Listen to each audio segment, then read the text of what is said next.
Zombeavers is actually a French college art movie. It's a deep and complex romantic story that follows the... Of course it's not. It's a horror film about undead wood chompers. Just remember whose channel you are watching right now. Zombeavers is a weird comedy horror movie released in 2014, partially wrote and directed by Jordan Rubin, who has only worked on a few MTV shows previously. He then decided to go into directing movies. The cast actually has people who've been in a few things, for a change. It's clear throughout this movie that it was never going to be an Academy Award winner, but it has a strangely high rating on Rotten Tomatoes for a movie about zombie beavers. So why am I talking about this? It's called Zombeavers. Zombeavers! So we start off this movie with these two dudes who are transporting some sort of chemical waste, because of course they are. They have a conversation about shitting. It's a place to shit. Gotta lower that bar early, I suppose. So the driver is texting and driving when he hits a deer, causing a barrel of toxic waste to land into the lake. Thus begins the mighty voyage of the SS Metal Drum, hightailing across the stream. It finally stops at a beaver's dam, just in time for it to burst and cover the clearly fake beavers in green ooze. I mean, credit where credit's due, Zombeavers does actually have some decent practical effects. It would have been so easy to just lean towards the CGI part, but they actually heavily rely on puppets and makeup, so well done, Zombeavers. I'm never getting over that title. So this happy lady is Jen. She's recently split up with her boyfriend Sam because she saw a picture of him kissing another girl. Whoa, I wonder what she's going to do with all that spare time she saved instead of typing you instead of you or R instead of R. What took you so long? They were out of toilet paper. I had to use my hands. You are a liar. You didn't poop. Okay, enough of that bollocks. Meet Mary. She's driving. And Zoe. And I know what you're thinking. Zoe is a silly name for a dog. The girls decide to escape from college and get away from their boyfriends for a couple of days. And to help Jen get over her ex. This weekend is about Y-O-U. See? Even she knows Jen sucks at typing. People who have no taste in music. That wasn't me.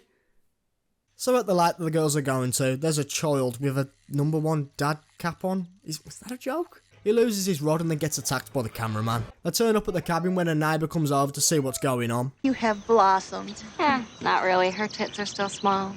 Whoa, what a bitch. What's up, biatch? You really want people to dislike you, don't you? Jen's dad cheated on her, so... Yep, you're a twat. My daughter's a total fucking bitch, too. People don't actually talk like this. You do realise that, don't you, movie? Oh no, it's the dreaded movie trope of no signal. Let me guess. No service. What? Oh, Jen, you are a horrible liar. Whoa, sorry, Mom. Anyways, enough of that. Here's some legs and boobies. Obviously, with these type of films, there's always some nudity, but in all fairness, her boobs are the only pair that we see. This movie certainly isn't any Piranha's Double D. So the girls are trying to catch a tan in weather that looks like it's around 4 degrees when they spot a beaver's dam. They snoop around when suddenly...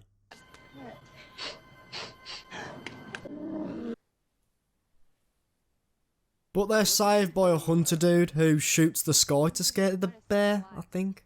They have a chat and walk off. We'll then join much later on with a nice family-friendly game of Would You Rather. Would you rather watch your mom get murdered by your daddy or get raped by your daddy while your mom had to watch? That's just...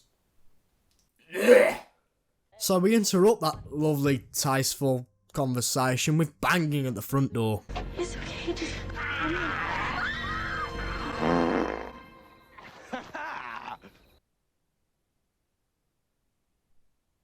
I hurt myself today to see if I still feel. It's the girl's boyfriends and Jen's ex. Yay. At least this can't get any more awkward.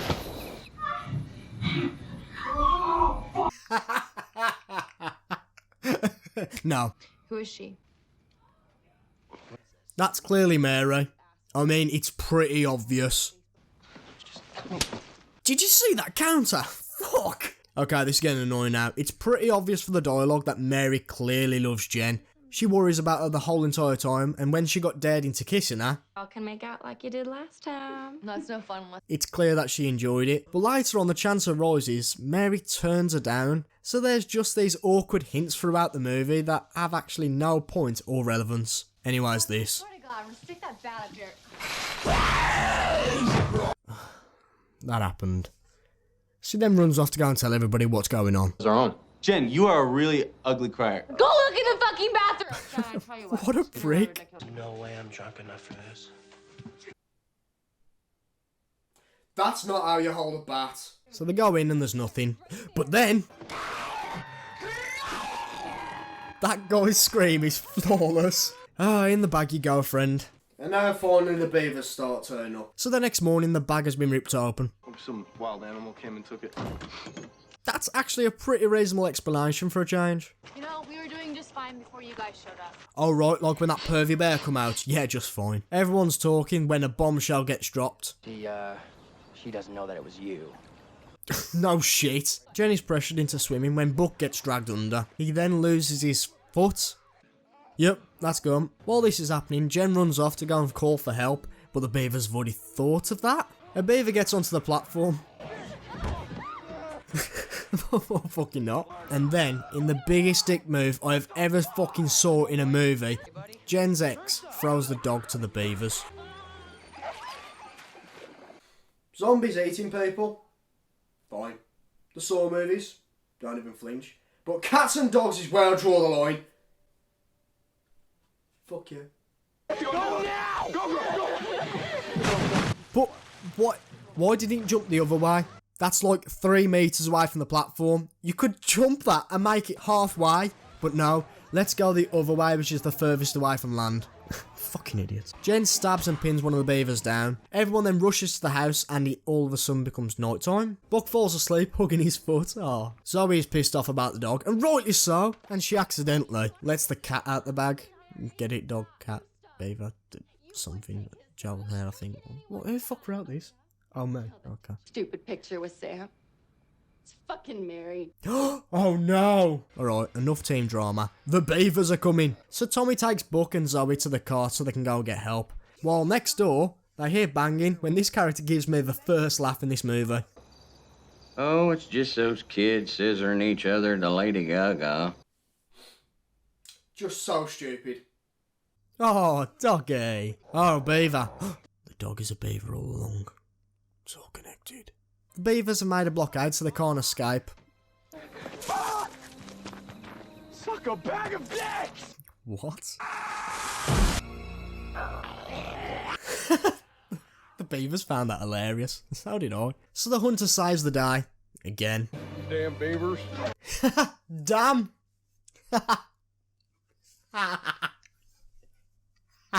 The group then go back to the house, but it's been boarded up, so they go to the neighbour's place instead. It was just... Oh god, this again. Sit down like adults. We can try to figure out why you both find me attractive. That's just like the worst thing. Like the fucking worst thing he could have said. And then Sam delivers us the best line I've ever heard in a film. Seriously. Listen, we cannot turn against each other right now. That is exactly what the Beavers would want. Really? Are they? Are beavers known for playing mind games? Anyway, Mary goes to bed. Jen comes in and starts making a move on her. I love you really, but...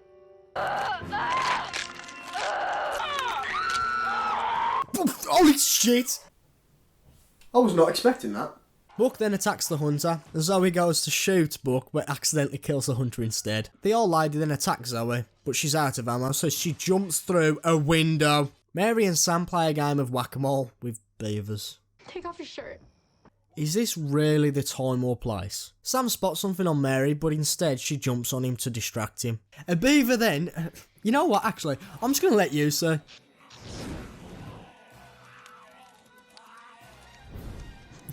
Yeah. Oh shit. So Mary's about to be burnt alive when Zoe crashes the truck for the cabin, and then a Zombeavers shows up. Please don't be a sequel. They speed away just in time when...